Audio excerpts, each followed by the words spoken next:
Observador.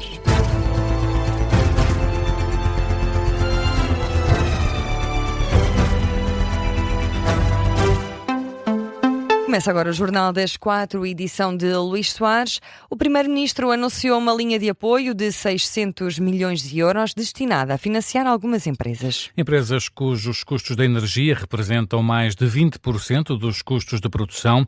Numa cerimónia em que assinalou 2 anos da tomada de posse como Primeiro-Ministro na residência oficial em São Bento, Luís Montenegro faz um balanço positivo destes 2 anos, Miguel Viterbo Dias. Sim, um anúncio isolado numa tarde que foi sobretudo de puxar os galões daquilo que fez nestes 2 anos de governo, já com 2 executivos. Luís Montenegro juntou no Palacete de São Bento, nos Jardins, os atuais ministros e secretários de Estado, mas também os antigos. Estiveram presentes, por exemplo, Pedro Reis, ministro da Economia, ou também Margarida Blasco, antiga Ministra da Administração Interna, bem como Pedro Duarte dos Assuntos Parlamentares, e aproveitou aí para recordar questões que vai lembrando de tempos a tempos. A melhoria das carreiras da administração pública, também a tentativa ou as propostas que existem já para a melhoria do pacote da nacionalidade, com a lei do retorno e com a lei dos estrangeiros. Foi falando de várias matérias que são pedras de destaque para este Executivo, com esse anúncio de resposta também ainda às dificuldades que se vivem com o aumento do custo de vida por causa do conflito no Médio Oriente, com um novo apoio destinado ao mundo empresarial. Aproveitou também para falar do PTRR, que entrará em consulta pública para depois ser finalmente aprovado e começar a aplicar no terreno, que é também um dos pontos de destaque deste novo ciclo político que agora se iniciou depois das eleições para Presidente da República. Neste encontro foram poucos os ministros que faltaram. Alguns do atual governo não estiveram presentes por não estarem em Lisboa, por terem agenda fora da cidade de Lisboa. Dos que integraram o primeiro executivo de Luís Montenegro, apenas Dalila Rodrigues, do Ministério da Cultura, não marcou presença. Do atual, Maria Lúcia Amaral, da Administração Interna, também não esteve nos jardins do Palacete de São Bento. Cerimónia relativamente rápida, uma intervenção de 1/4 de hora, sem direito a perguntas. Depois, Luís Montenegro foi para o interior do Palacete com os governantes, também para um pequeno momento de convívio, para assinalar estes 2 anos de governo, que ficaram também assinalados com um artigo de opinião publicado no Observador e que durante os próximos dias serão alvo de vários vídeos nas redes sociais, com o Primeiro-Ministro a prometer até num desses vídeos uma surpresa para o domingo de Páscoa. Miguel Viterbo Dias, ele que acompanhou este discurso de Luís Montenegro com um balanço de 2 anos de governação.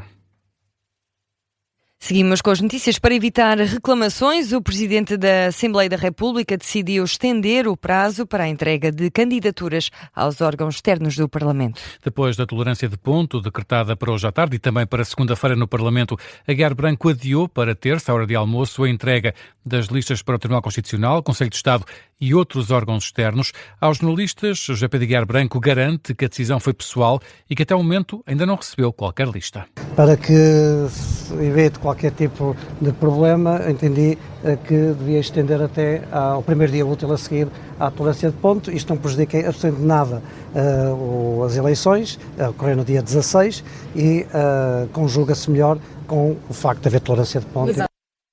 Declarações do Presidente da Assembleia da República depois de um almoço com os deputados constituintes que marcaram presença na sessão que assinalou os 50 anos da Constituição da República Portuguesa.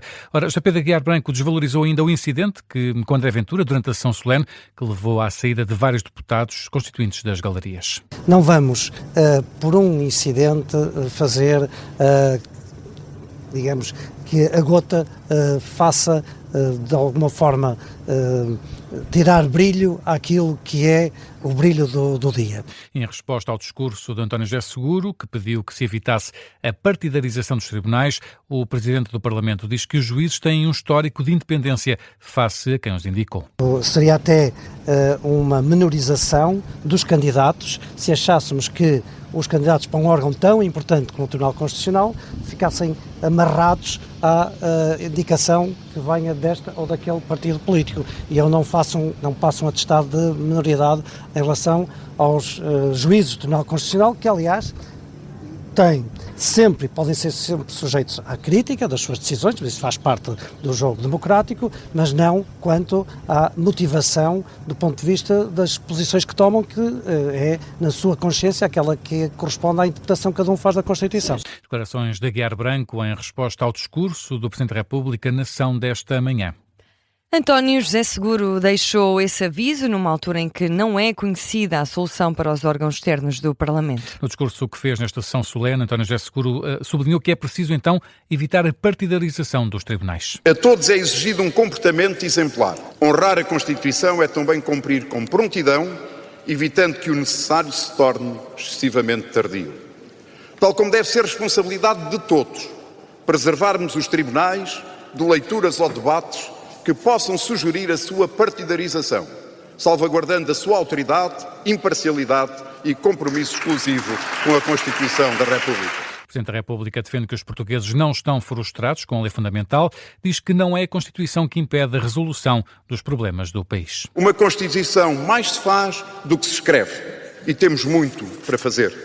Os portugueses guardam pela Constituição um apreço vigilante, orgulham-se do que ela diz, mas inquietam-se com o que ela ainda não faz. Não é a Constituição que impede a resolução dos problemas concretos dos portugueses. A frustração que muitos portugueses sentem não é da Constituição, é do seu incumprimento. Falta cumprir, nas palavras de António José Seguro, o princípio de uma sociedade justa e solidária e pede por isso respostas urgentes e resultados concretos ao Governo. E a poucos dias da Páscoa, a Associação de Hotelaria de Portugal nota um aumento de cancelamentos nos destinos urbanos portugueses, como Lisboa e Porto. O Presidente da Associação explica que esta é uma das consequências da guerra no Médio Oriente. Ouvido pela Rádio Observador, Bernardo Trindade diz que, ao contrário da Madeira e do Algarve, destinos como Porto e Lisboa estão a ser afetados. O mesmo não se passa nos destinos urbanos de Lisboa e do Porto, onde claramente há aqui um impacto de cancelamentos que não é despiciando. Clientes oriundos de Israel, por exemplo, que normalmente optam por destinos urbanos. E atenção, não só é Lisboa e Porto, como é Madrid, Londres ou Paris. Ou mesmo clientes asiáticos que faziam escala em aeroportos, em zonas que estão neste momento a ser impactadas diretamente pela guerra, estamos a sentir cancelamentos. Bernardo Valente, o Presidente da Associação de Hotelaria de Portugal, explica que os ambientes resort, como a Madeira e o Algarve, estão a canalizar clientes que teriam optado por fazer férias em destinos como Chipre, Turquia, Tunísia e Egito. Já em Lisboa e no Porto há cancelamentos de turistas, por exemplo, israelitas e asiáticos. Já no que respeita ao sul do país, Luís, a Associação de Hotéis e Empreendimentos Turísticos do Algarve nota uma subida da ocupação, apesar do conflito no Médio Oriente. E mesmo com o aumento do preço dos combustíveis e dos bilhetes de avião, a expectativa é de um aumento de 3 a 5% da ocupação no Algarve. O Presidente da AETA, Hélder Martins, está à espera de casa cheia. A nossa expectativa, ouvidos os associados da AETA, era de que esta Páscoa poderia traduzir-se num aumento entre 3 a 5% de ocupação. Tínhamos, digamos, um otimismo moderado sobre isto, mas era um dado que poderia ser possível, porque, repare, nós temos hoje unidades que estão a 100%, temos unidades que esperavam estar a 80% e estão a 90%, e temos unidades que estão abaixo disso. Creio que não há a mínima dúvida em dizer-lhe que a chegada dos clientes não tem tanto a ver com esses impactos externos. O Presidente da AETA realça que é o bom tempo na região que atrai mais clientes. Hélder Martins confessa que a preocupação com a subida dos preços dos combustíveis existiu, mas agora a expectativa é de uma muito boa Páscoa para a indústria hoteleira do Algarve. E Luís, são 4h09. Que outras notícias estão em destaque a esta hora? A empresa alemã Lufthansa já oficializou a proposta não vinculativa para a compra da TAP. A agência Lusa, fonte oficial do grupo, confirmou a entrega à empresa par pública. Hoje é o último dia para que as empresas de aviação oficializem as propostas para a compra parcial da empresa pública portuguesa. Esta manhã, a Air France KPLM também confirmou a entrega de uma proposta. O secretário-geral das Nações Unidas avisa para o risco de escalada na guerra do Médio Oriente para um conflito mais vasto. Por isso mesmo, António Guterres apela a um cessar-fogo imediato imediato entre os Estados Unidos e Israel contra o Irão e do Irão contra os países vizinhos. Aos jornalistas em Nova Iorque diz que estamos na iminência de um conflito que iria ter impactos dramáticos em todo o mundo. O primeiro-ministro húngaro afirma que a Europa precisa de levantar de forma imediata as sanções à energia russa. Na rede social X, Viktor Orbán alerta que, caso contrário, a Europa expõe-se a uma das crises económicas mais graves da história, como consequência da guerra no Irão. É a resposta do líder húngaro ao aviso do primeiro-ministro polaco, Donald Tusk, de que as recentes atividades de Donald Trump e Viktor Orbán são um plano de sonho de Putin. E é o ponto final no Jornal das 4, edição de Luís Soares. Já a seguir temos Gabinete de Guerra.